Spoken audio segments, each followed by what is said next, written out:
پانی یاد آ جاتا ہے، مفت کی روٹیاں کھانے کا بس اب چسکا لگ گیا ہے۔ یہ کہتے ہوئے اس نے کن اکھیوں سے سلیم صاحب کو دیکھا، باورچی خانے میں چلی گئیں اور گہری سانس لے کر کھڑے ہوئے اور جلدی سے مشال کو لینے چلے گئے، جو کہ 5ویں جماعت میں پڑھتی تھی۔ وہ اسکول سے باہر آتے ہی دادا کے ساتھ بدتمیزی کرنے لگی اور کہنے لگی کہ آج پھر آپ لیٹ آئے ہیں، آپ کو احساس ہے کہ میری چھٹی 10 منٹ ہو چکے ہیں؟ وہ کہنے لگے کہ بیٹا تمہارا دادا بوڑھا ہو گیا ہے۔ تو وہ کہنے لگی کہ یہ سب بہانے ہیں، میرے سامنے مت کریں۔ ایک تو پتہ نہیں امی کو کیا ہے، کتنی بار کہا ہے کہ میری بین لگوا دیں، لیکن نہیں، انہیں تو بیٹی کا احساس ہی نہیں ہے، بھٹے کو بیچ دیتی ہیں۔ مثال نے تو دادا کو ذرا بھی لحاظ نہیں کیا، پورے راستے وہ باتیں ہی سناتی رہی۔ گھر پہنچنے تک سلیم صاحب بے حال ہو چکے تھے، اس لیے فرحان سے کہنے لگے کہ بیٹا مجھے ایک گلاس پانی لا دو۔ جیسے ہی اس نے فریج سے پانی نکالا تو نورین اس پر چلانے لگی اور کہنے لگی کہ تم بازار نہیں آتے، بار بار فریج کھول دیتے ہو، پہلے بھی گرمی عروج پر ہے اور بار بار فریج کھول کے تو چیزیں خراب ہو جائیں گی۔ وہ کہنے لگا کہ دادا پانی مانگ رہے تھے، انہیں پانی دینے لگا تو نورین کہنے لگی کہ ایک تو ان کو پتہ نہیں کیا ہے، ذرا سا کام کیا کر دیتے ہو تو پیاس لگ جاتی ہے، لو پکڑو، دے کے آؤ ان کو پانی، اور ان کو بولو کہ پورا دن کا پانی ایک ہی دفعہ پی لیں تاکہ ہماری جان خلاصی ہو۔ ایک دن 10 منٹ بعد فریج کھلواتے ہیں، پانی منگواتے ہیں، توبہ ہے۔ فرحان نے پانی کی بوتل اور گلاس دادا کے پاس رکھ دیا۔ انہیں یاد آنے لگا کہ جب جمیلہ بیگم زندہ تھی تو سلیم صاحب کو کتنا خیال رکھتی تھی۔ جب بھی وہ دکان سے واپس آتے تھے تو فوراً ان کے سامنے ٹھنڈا پانی پوچھتے تھے۔ وہ کہتے تھے کہ بیٹوں نے تو ٹھیک سے کھانا کھا لیا تھا نا، اور جمال بھوکا تو نہیں سو گیا؟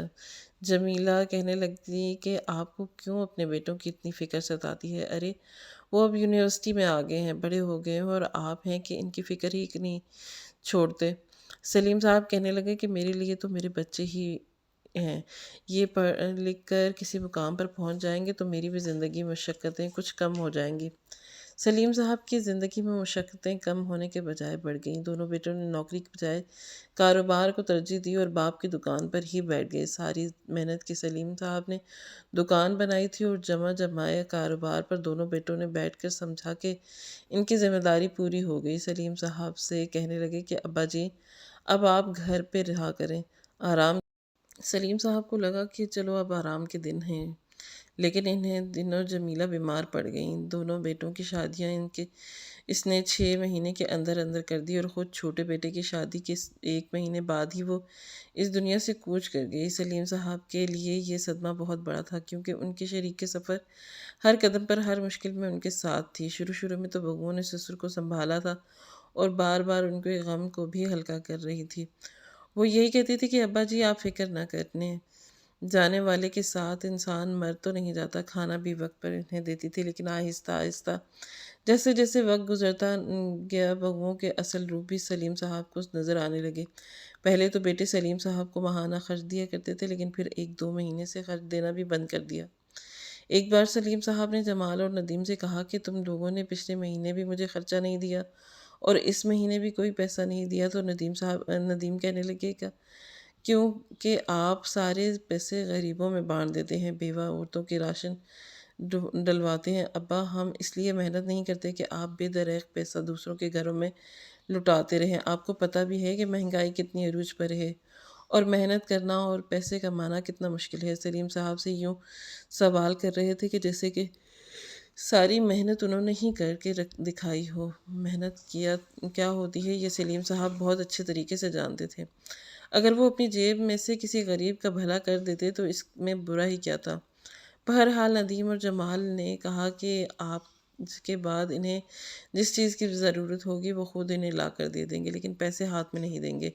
جیسے جیسے پوتے اور پوتیاں سلیم صاحب کو گھر میں آنے لگے تو بچوں نے تو جیسے باپ کے اخراجات محدود کرنا شروع کر دیے۔ وہ کہتے تھے کہ اب ہمارے اپنے بیوی بچے اور ان کے اخراجات ہیں، آپ کون سا گھر سے باہر جاتے ہیں جو آپ کے کپڑے اتنی جلدی خراب ہو جائیں گے، اس لیے 2 سال انہی کپڑوں میں گزاریں گے۔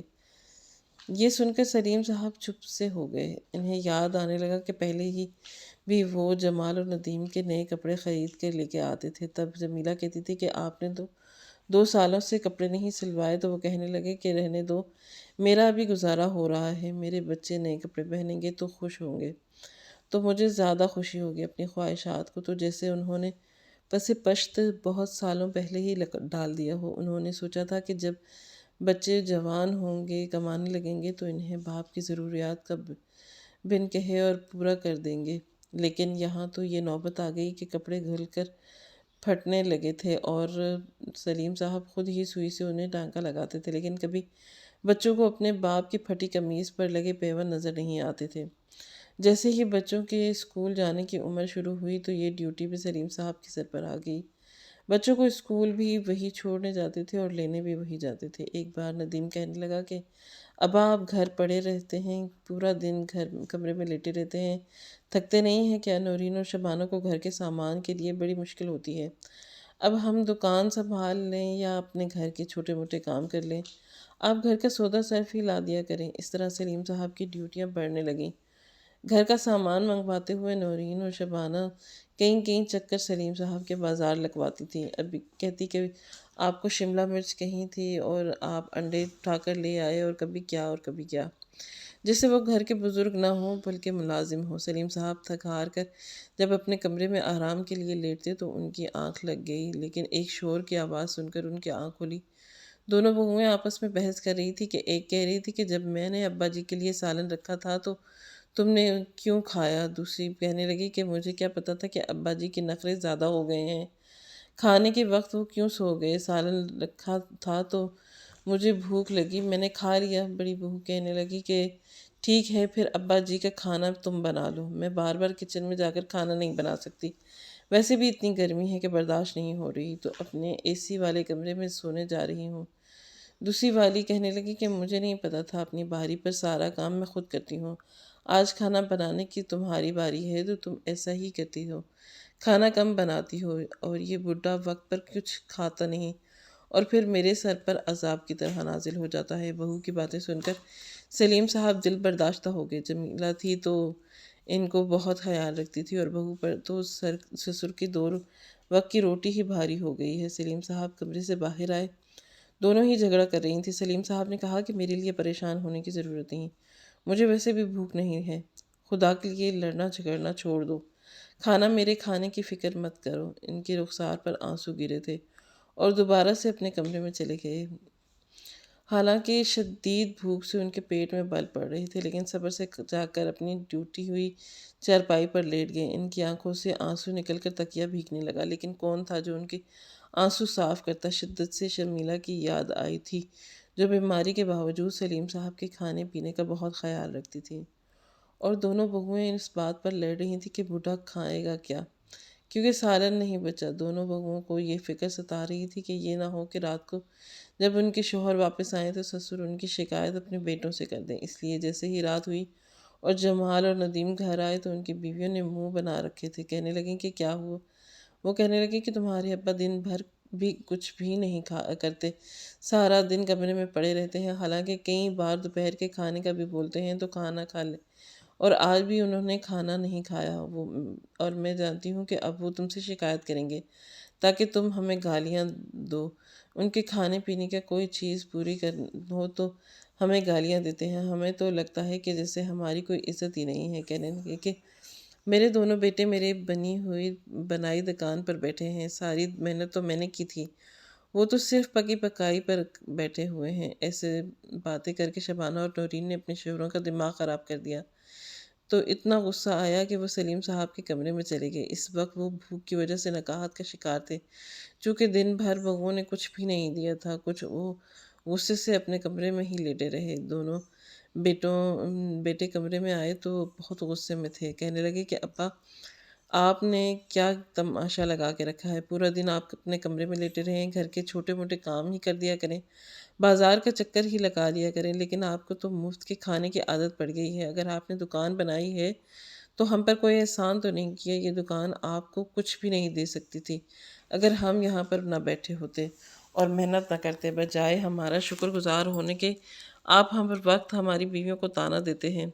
یہ سب کچھ آپ کا دیا ہوا ہے یا ہم نے کچھ نہیں کیا کیا؟ یہاں محنت کر کے گھر نہیں چلا رہے کیا؟ اگر آپ نے ہمیں پالا ہے تو یہ آپ کی ذمہ داری تھی، آپ نے بھی ہم پر کوئی احسان نہیں کیا۔ سلیم صاحب بچے کی باتیں سن کر حیران رہ گئے، پھر سمجھ گئے کہ بیویوں نے پٹیاں پڑھانا شروع کر دیں، اس لیے خاموش ہو گئے۔ جانتے تھے کہ وہ سچ بتائیں گے تب بھی وہ کبھی ان کی بات نہیں مانیں گے۔ وہ کہنے لگا کہ اچھا بیٹا، میں کوشش کروں گا کہ دوبارہ تم لوگوں کو کبھی شکایت نہ ملے۔ انہوں نے کروٹ بدل لی، کہنے لگے کہ میں سونا چاہتا ہوں۔ دونوں بیٹے باہر چلے گئے۔ رات تک ان کی بھوک کے مارے بری حالت ہو گئی تھی۔ سب گھر والے کھا پی کر سو گئے۔ تب وہ اپنے کمرے سے باہر آئے اور باورچی خانے میں جا کر دیکھا تو کل دوپہر کی سوکھی روٹی پڑی تھی۔ ان کے آنسو گرنے لگے۔ باسی روٹی انہوں نے اپنے حلق سے نیچے اتاری تھی۔ انہیں یاد آیا کہ بچپن میں بھی اپنے بچوں کو وہ تازی روٹی کھلاتے تھے۔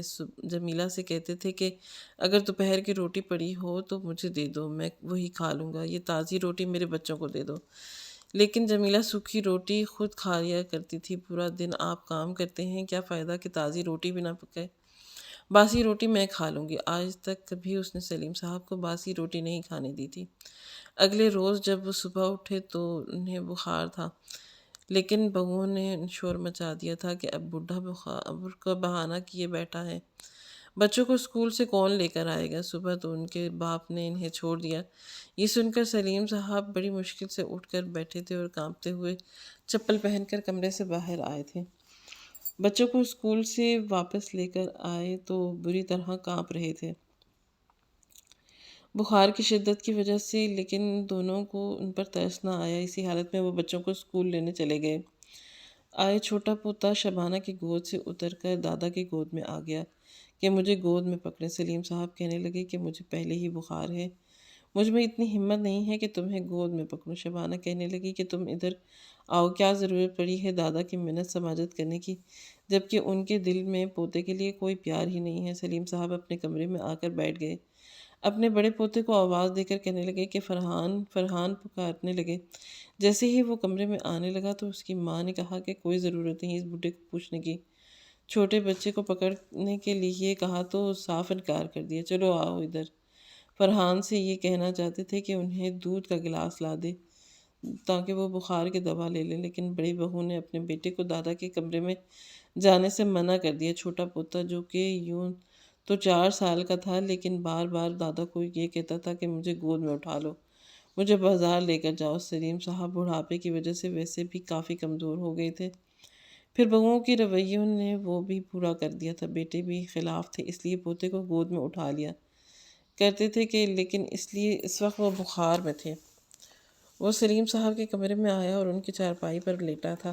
دیکھا تو اس کے پیٹ پر بیٹھ گیا اور چلنے لگا۔ وہ بار بار کہہ رہے تھے کہ میرے پیٹ سے نیچے اترو، میری طبیعت ٹھیک نہیں ہے۔ بچے کو زور زور سے پیشاب آیا تھا، اس نے سلیم صاحب کے اوپر ہی پیشاب کر دیا۔